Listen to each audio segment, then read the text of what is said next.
Hi, I'm Sean Bennett from Digital Life Concepts and Sean Show Productions. And in this series, we're going to be filming the behind the scenes of what we do here. And we're starting out with the pre-production phase. Not everything you see is going to be perfectly lit, perfectly audioed, or any of that, because we're not going to be concentrating on that. We're going to be working. But we would like to share with you some of the things that go on behind the scenes of our process of making a film. So, we invite you to come in and watch with us, and we hope that you enjoy and possibly learn something. So, anyways, on with the show. Hey, this is Sean from Sean Show Productions, and yeah, so this is about 10 minutes after we just did the live preview, and so I'm setting up the next one, and yeah, I just had a catastrophic coffee spill, so which is like ridiculous, like checking out the cards on. Hey there, Sky. Hey, Sky, say hi. Howdy do. Let me back let me widen up. There we go. Hop in. Anyways, everybody else, Scott, everyone, that's Scott. Scott is the every other guy on my production team. When no one else shows up, he does.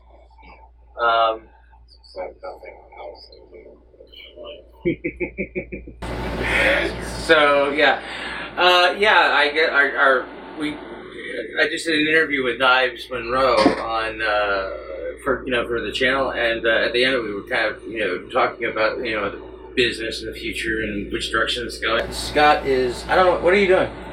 Yeah, well, I just got done doing a YouTube live broadcast with Machine Gun Kelly. I guess he knows Knives Monroe. Nice. Yeah. So Oh, Machine Gun Kelly. Yeah. I thinks Knives is just full of BS. Yep. What does he think the next phase is in video business? Oh, start a cult. Hey, you know what? What if we did this? What if we did like what if we invited the viewers to do the same? Like they could,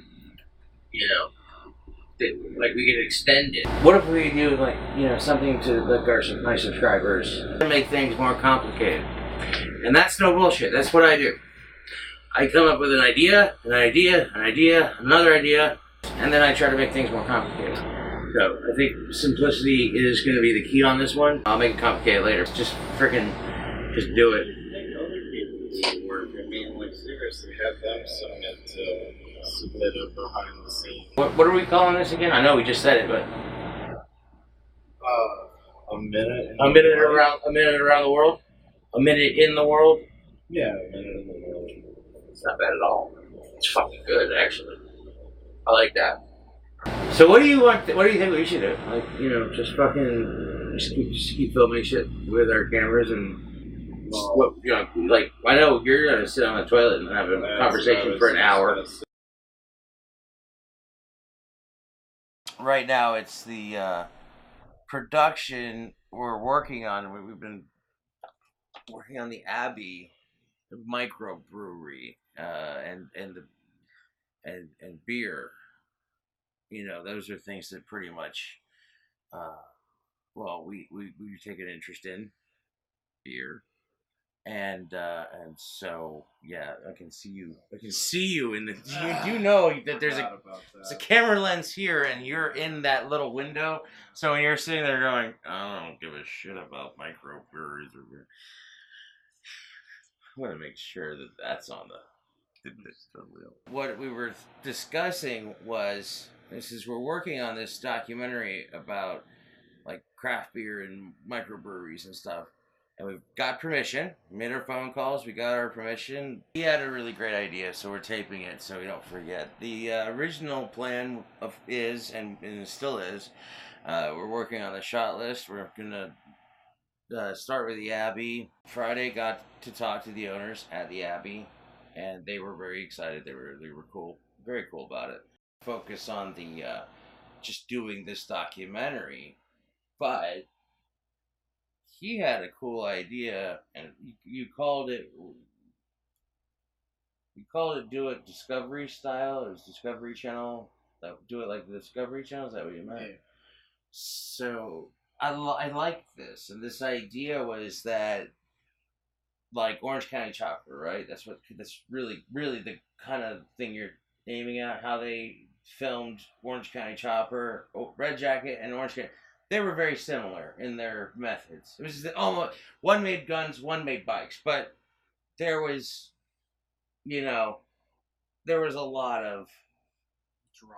Yeah. Trying to add drama since we're trying to do just this basic documentary. That's the first step, I think. Yeah. And I think we do that, we nail it, we make it look good, we make it sound good, and then we can have the ability to pitch the concept that you've got of going back and doing more. We'll do all the regular questions, but like throw some leading questions in there. Yeah, gee, I don't mind that. Okay. No, I don't mind that at all. We can do that. Just all in one interview, you know, ask all your questions, you know, about the business, what they do, things like that, and then just cut it out afterwards, you know, and just either leave it in or take it out. We catch it then when we can, and then we have it later to rearrange it.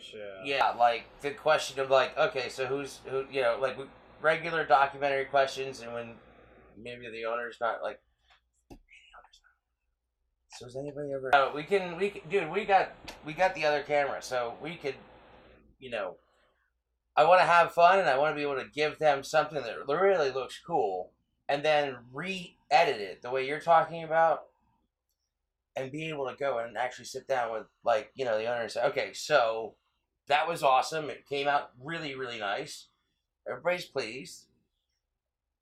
Let's take it a step farther and show them the Discovery Channel version. Yeah.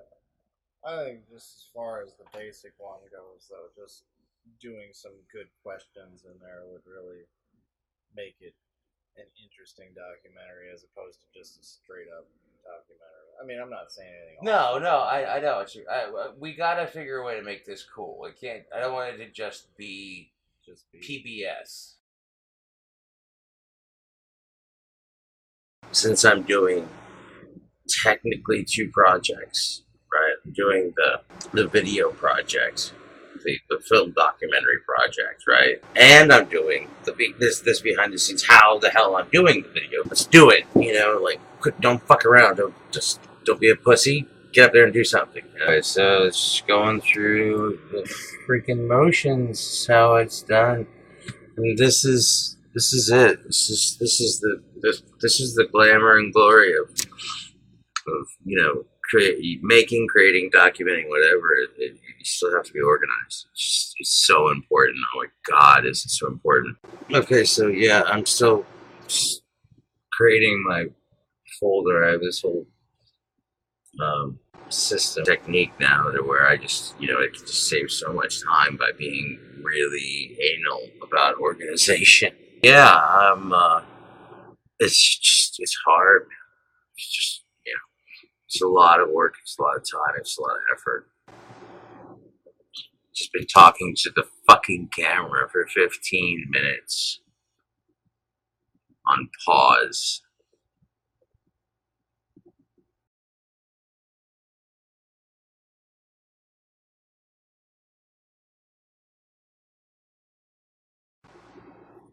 So it's Saturday the 20-somethingth. I pulled my buddy Scott in. He's the other half of my, you know, main team. And we kind of bounced some ideas together. We said, well, we're going to try to do something called A Minute Around the World. And that's, you know, just everybody that we can reach. Grab your phone and video something. Doesn't matter what. You know, your Night Stalker at Super Walmart. Video that.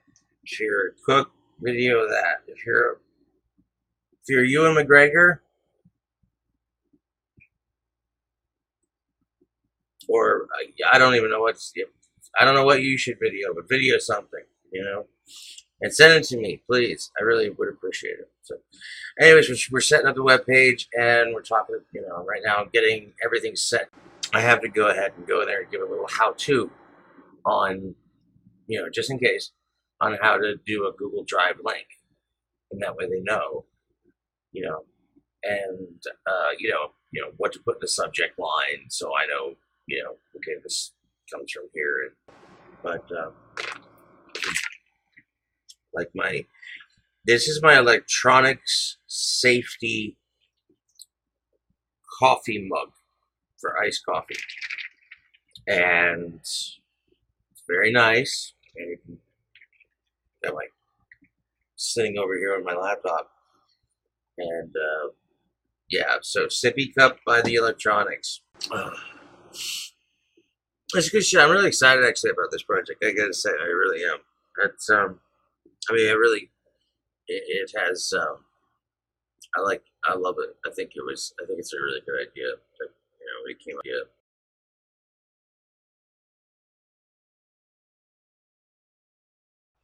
Okay, hey everybody, it's Sean. As you know, we've got three. I don't know if I haven't been really a giant to spot on my daily log, so let's do a fill in over coffee. So uh, I have right now currently three projects underway. I have three projects that I'm working on at the moment.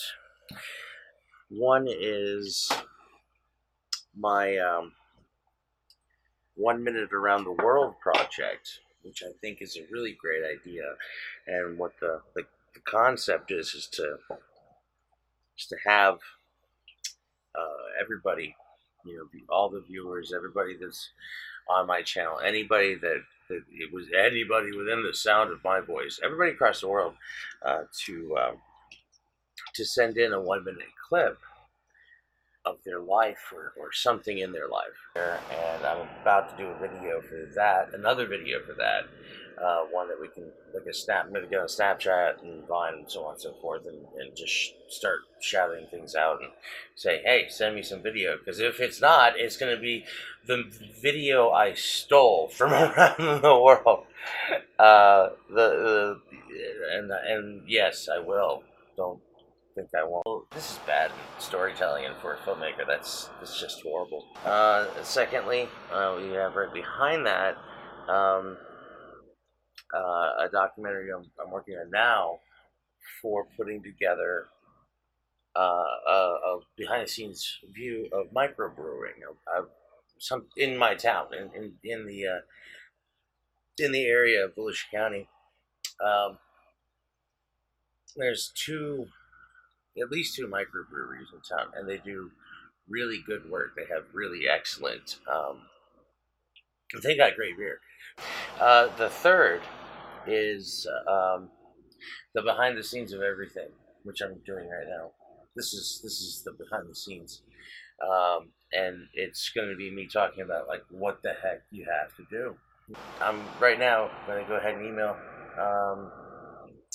I'm actually doing that this minute, is emailing the owners, and to first step, contact, initial contact, first contact, as if you will, and so we're gonna shoot an email over to them and see what happens. So, how to write an email to someone you've never met to ask them to bring your, hi, I want to bring my camera and go walk around your facility and ask you a bunch of questions. How do you do that, huh? Hmm.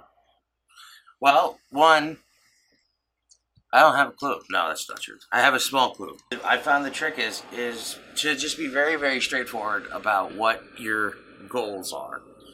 So you need to have some. You got to have some goals. You got to have a little bit of an idea of what are some of the questions you want to answer. You don't want to overwhelm them. So I would say, in my opinion, a paragraph An introductory paragraph is, who you, an introductory statement. Hi, greetings. Hi, I'm Sean. I'm a filmmaker. Um, and I'm a photographer and I live in the area. Boom, that's done. Simple. Don't give them your resume. I don't feel it's needed. One introductory statement about who you are. The next short paragraph, 3-4 sentences, should be the very heart of what you want to accomplish. The next couple sentences. I don't want it to be wordy. I want them to read it and say, "Hey, that's pretty cool," and I want them to answer me. So that's what you want. That's the whole goal of this email. This is the first one. If you can't get them on the phone, sometimes you're lucky enough to do that. It's rare, and the more you're not gonna be able to just call the bar and say, "Hi, can I have the?" You can try. I'm not saying don't try, but you're more likely to get. You're gonna get. You can call and ask for a manager. You'll get the manager. The manager will say, "Yeah, the owners. Here's their email," because they're just most people are not really comfortable with giving out phone numbers of other people, and thank God for that, right? Because I wouldn't want that. And be honest. That's one of the things. Like I'm kind of new to craft beer, so I'm going to say that right now. Okay, so there's my 3-sentence paragraph. And actually, I'm actually kind of happy with that. So that works very nicely. Yeah, I'm very interested in filming a documentary about the microbrewing industry in the DeLand area. I am new to the craft beer scene, with the exception of my own disappointing home efforts. I'm sure that more people would enjoy learning, or just people, about both the art and science of beer making. Uh, please let me. Let's see here. We don't want to see. This is that part where you kind of want to be. You're fishing. You don't want to. You don't want to sound like Oliver Twist with a bowl of gruel. Please let me come. And you don't want to sound like Scorsese and well, maybe I'll take a moment and think about it. You want to do the project. It's good for their publicity. It's gonna no matter what. No matter if it airs wherever this airs. If it airs on just YouTube, it's going to make them look better as long as I do my job right and make it and film it correctly and so on and so forth. So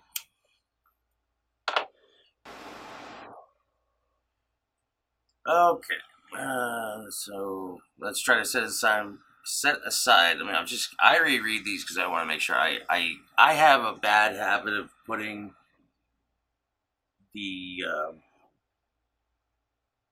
just automatically putting the words that I want to say. I just insert them in my brain. I don't actually write them.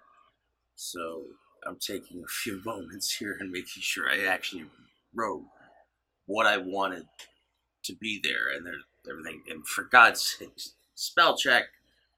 I mean, I'm not a 25. I'm a 10-minute a word typer, and it's cut me out of the typewriters union, and imagine me working on a script. It just takes for fucking ever. Usually by day 2, actually on a script, I'm a lot. I start getting better because you start getting used to it, and you get into kind of a flow. But anyways, point is, for God's sakes, make sure you didn't misspell their company name or their real names or so on and so forth of beer making. Let's try to set aside some time to discuss this project. My mobile. And this is one line I love.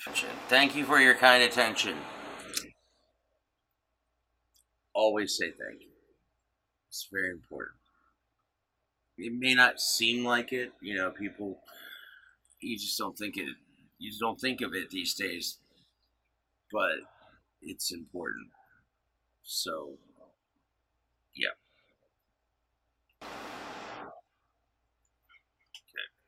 And now we're going to send it. Okay, so I actually did get to talk to Steve at the Abbey, and they don't make their own beer, but they do make their own mead. Nice, right?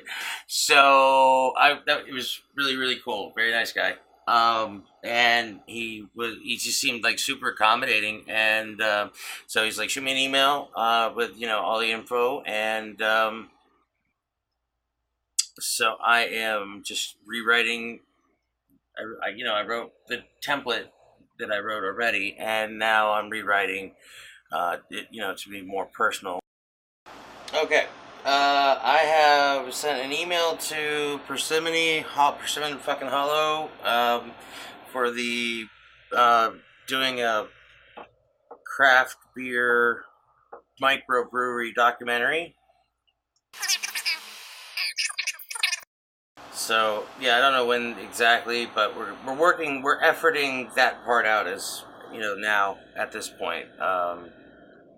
We brew our own mead. I'm like, that's fantastic, because I mean, a lot of people would love to learn about that. I mean, when you hear a mead, you hear about it in like Robin Hood. They don't know what they just know that's something that people drank out of a goat.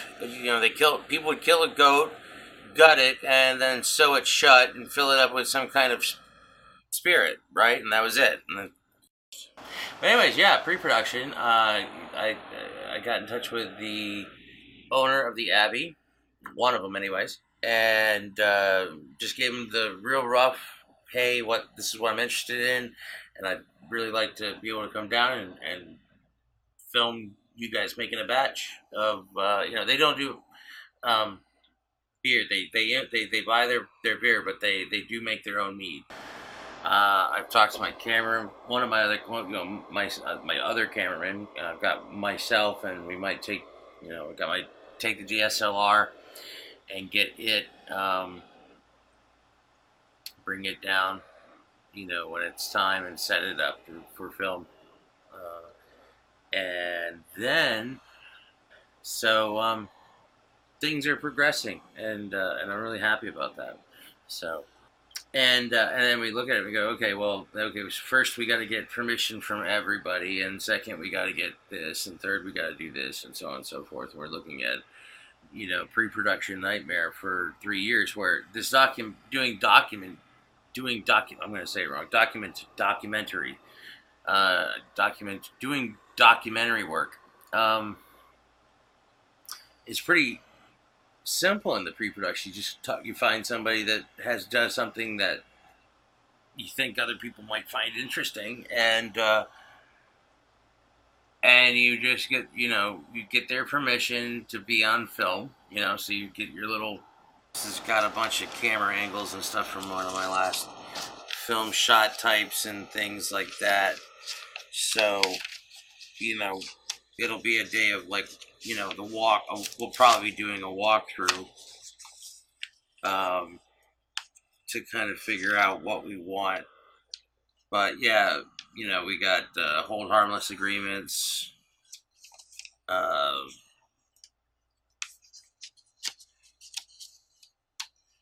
things of this nature that you want to make darn sure that you get signed. If somebody falls over and twists their ankle, or God forbid gets really hurt, and then you got to contact the county, which I've already done. You got to contact the film commissioner, whomever in your, in your county, and find out how they, do you need a permit or not? Now, for filming on private property, most places you don't, but you need to make absolutely sure. Location agreement, hold harmless agreement. Accidents happen. No one anticipates something like that, but we all have to protect ourselves.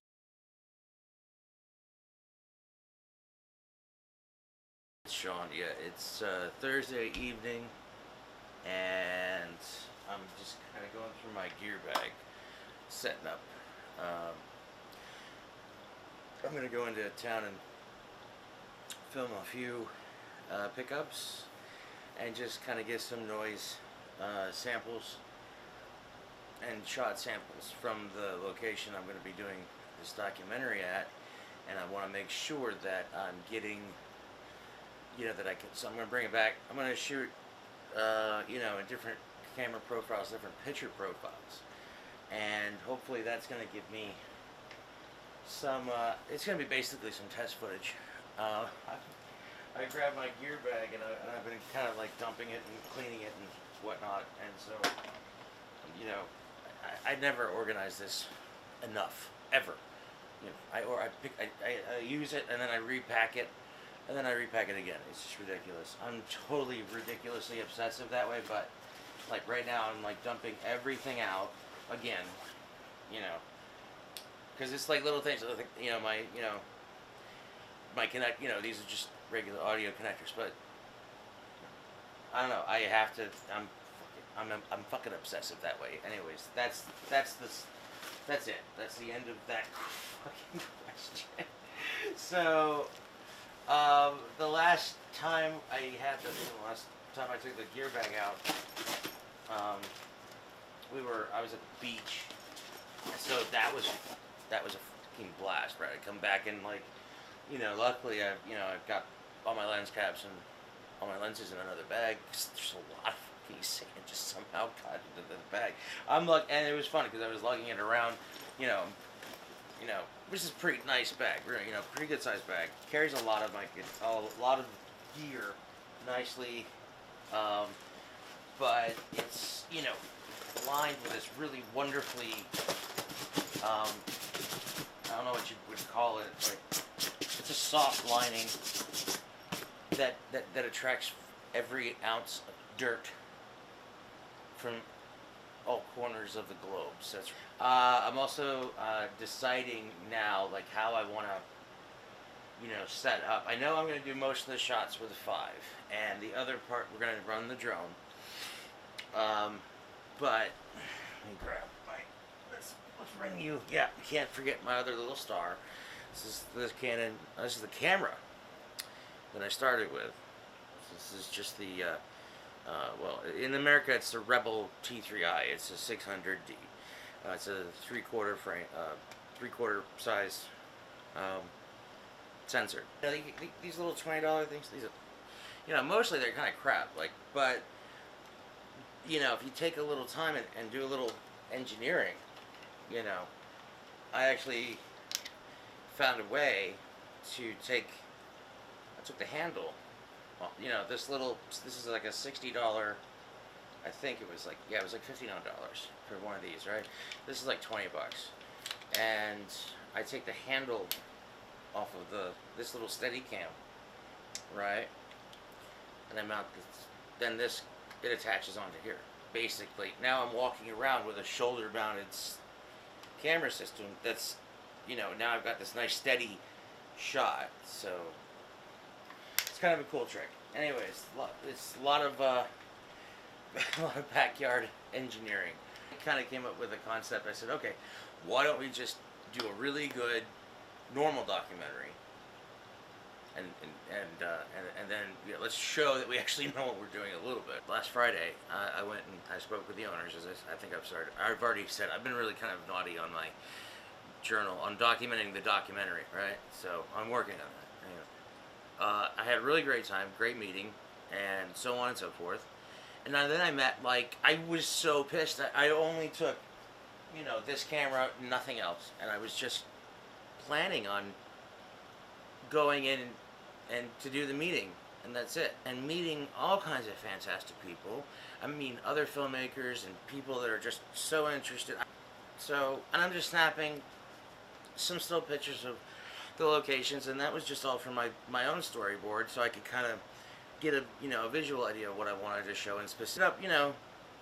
I shot like 25, 30 pictures, and then I ended up just having fun and snapping pictures and just talking with people and learning about it. And before I'm like, oh my god, I planned on being here an hour and it's been 4. I've been working on my shot list and my previews and things like that, things that I know I need to do. and going through and finding, you know, the right music to go with what I think would be the right shot. Looking at some of the other things that people have done about, you know, the Roland area, and looking at that, going, okay, that's a good idea. This didn't work out so well, so on and so forth. And we've been really fucking cramped. Like it's just ridiculous. We've been bogged down by this horrible rain for the last, oh my god, what, week? I mean, literally since, you know, like 2 days after I went there, it's been raining nonstop. Putting it in, you know, 1080 at 24, we kind of sat, we actually had to sit down and talk about that, like, because both these two cameras can go higher. This one really can't do much more than that. And we wanted to have the ability for, you know, pickup shots that we get with this to be able to blend seamlessly with everything else. So anyway, so that's my quick update for now. So I'm going to go get a little bit of test footage of it today. And yeah.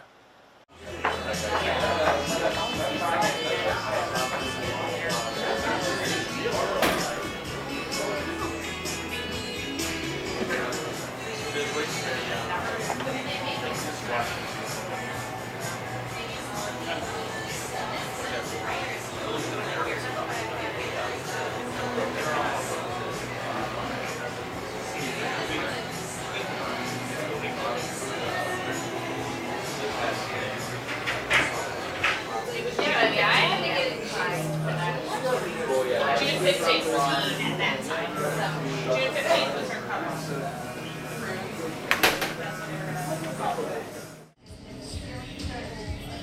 Test shot f4, 3200, 48 frames a second, 44K, backed by the projection screen. Picture profile 2, same settings.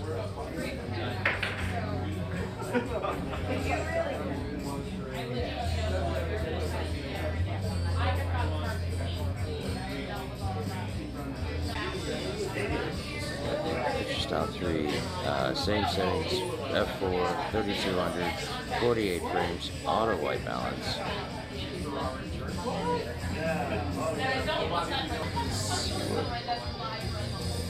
Alright, this is picture profile 4, same settings.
I think it's time for a little bit of a little bit of reality check. That's what I think every human will have to do every so often. We have to sit back and really take scope, right? And I've noticed something that I thought might be pertinent, something to share with everybody out there, something that everybody might be able to relate to. We all end up wearing too many hats. I think that's where I'm going to go with this. And what? Okay, so what I mean by too many hats is that you, you're gonna be the one that's gonna do everything. You know, write, shoot, edit, repeat, and you better know. You better be ready to spend the time to learn that, because you can't count on anybody else being there. And this is really where you're gonna have to dig in. This is where your passion has to push you forward. This is where you have to overcome your fears, and we're going to talk about that here. My fears in a second. We're going to talk about that. I am terrified of my gear getting stolen.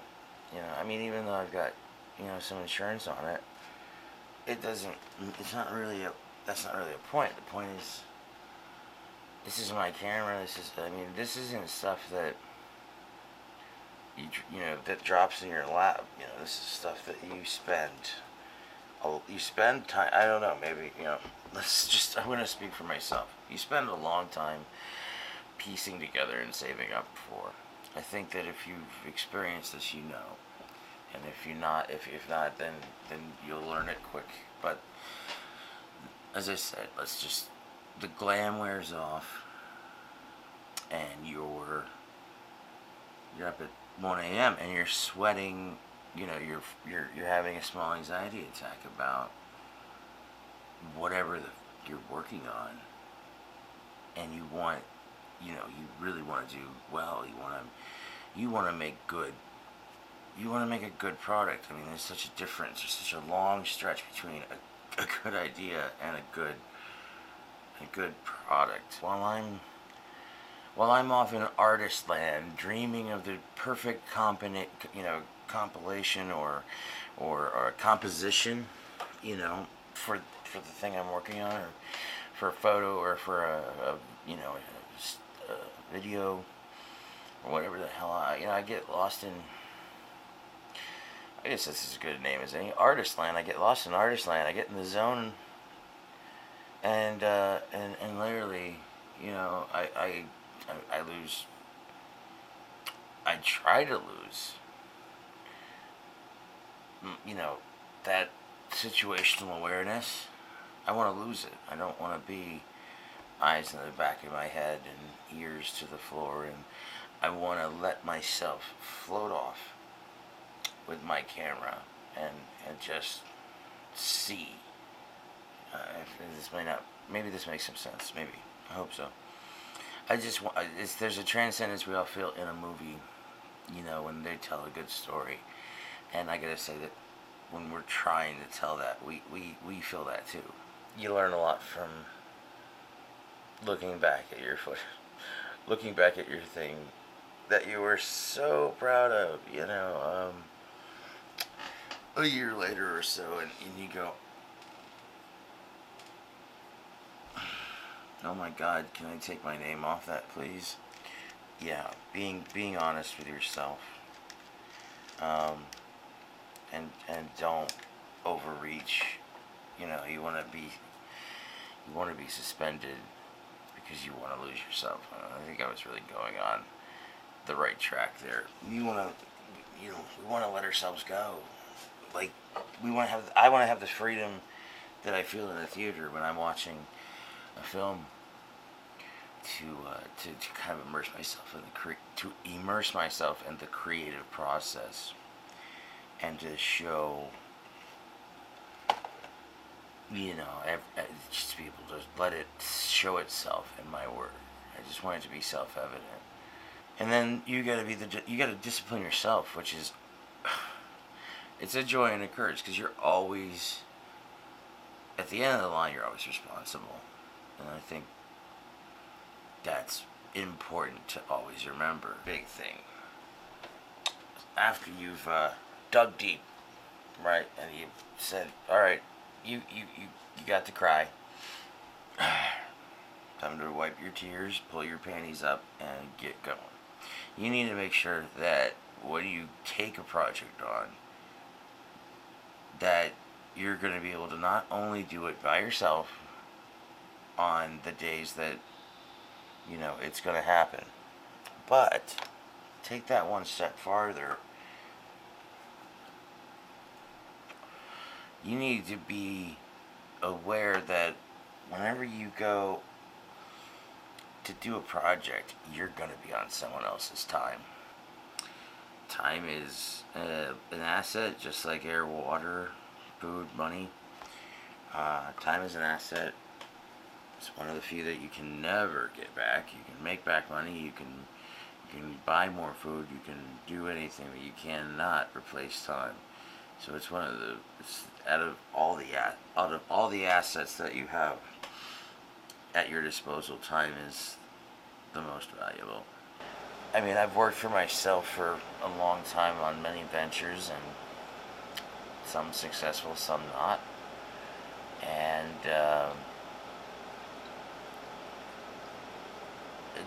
you'll never work harder than you do when you work for yourself, ever. You know, you're up one minute, you're down the next. You know, little manicky one minute, little hyper and excited, and oh yeah, the world is my fucking oyster. I'm gonna go get some saltines and Tabasco, and the next minute you're making a video at 1 a.m. So my lesson today, boys and girls, is be careful about wearing too many hats. Acknowledge that they're out there and that you're gonna get tired, and you better love it, because that's the only place you're gonna get the strength from to keep going.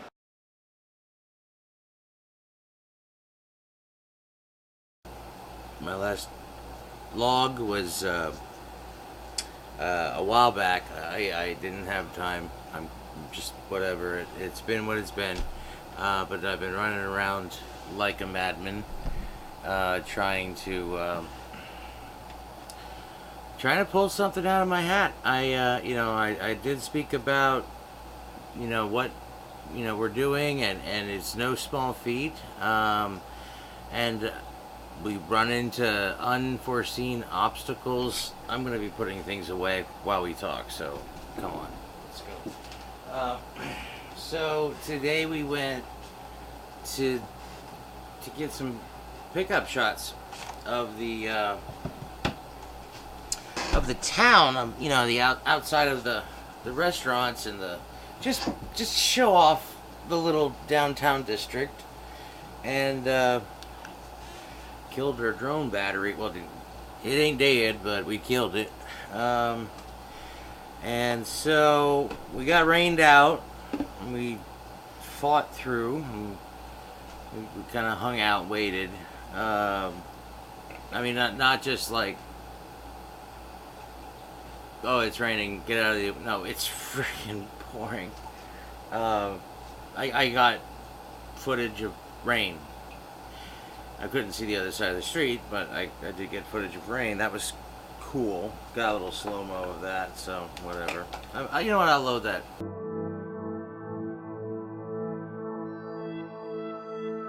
It's a really cool shot. We went down to one of the local parks. I had to do a quick test of my drone before I go fly it around the courthouse, which was our goal.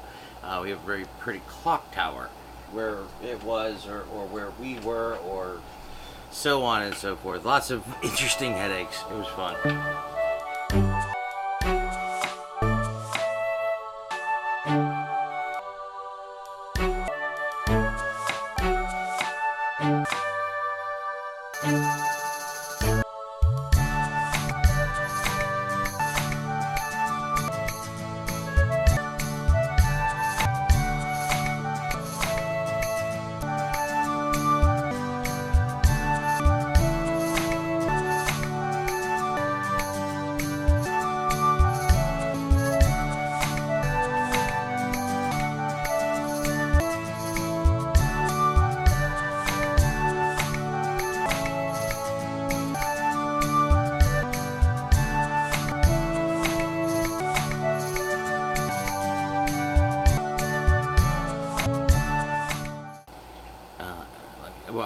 mentioned in my other,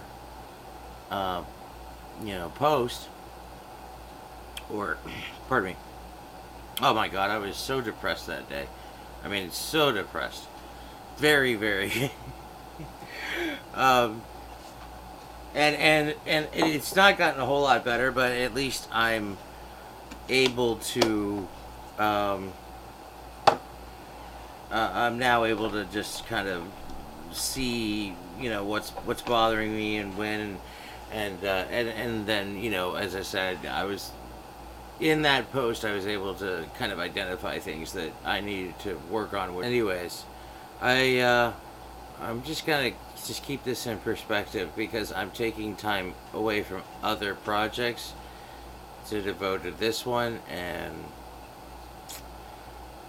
that's not good. So I gotta be a little careful about that. But anyways, we got some nice footage tonight.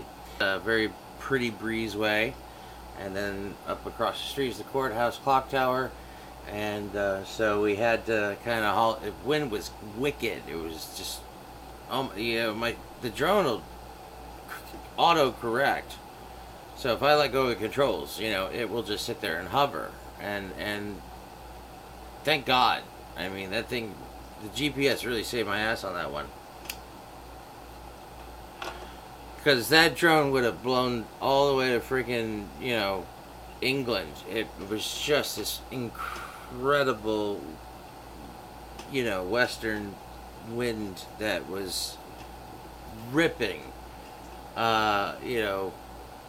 It was really strange. We have this, kind of tunnel behind us, very large, tunnel that has several offices, entry to DMB and all these other places, and then so we've got this wicked draft going one direction, and then right above tree level, right at the top of the building level, it goes in the other direction.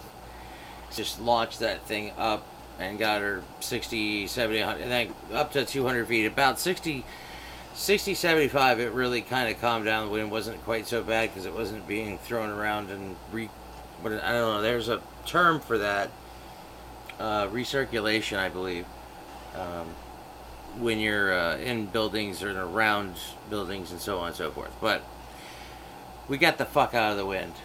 I'm going to go edit that footage now, and I'll edit this footage also, and we'll see where we get to from there. So till then, take care, keep your shutter rolling. Hi. Well, it's been a long, drawn out experience, and if you're still with us, we really appreciate it. We got done with our pre-production for the projects. We've been plagued left, right, and center with different obstacles, but this maybe gives some people out there that are interested in getting started a glimpse into what goes on in the background.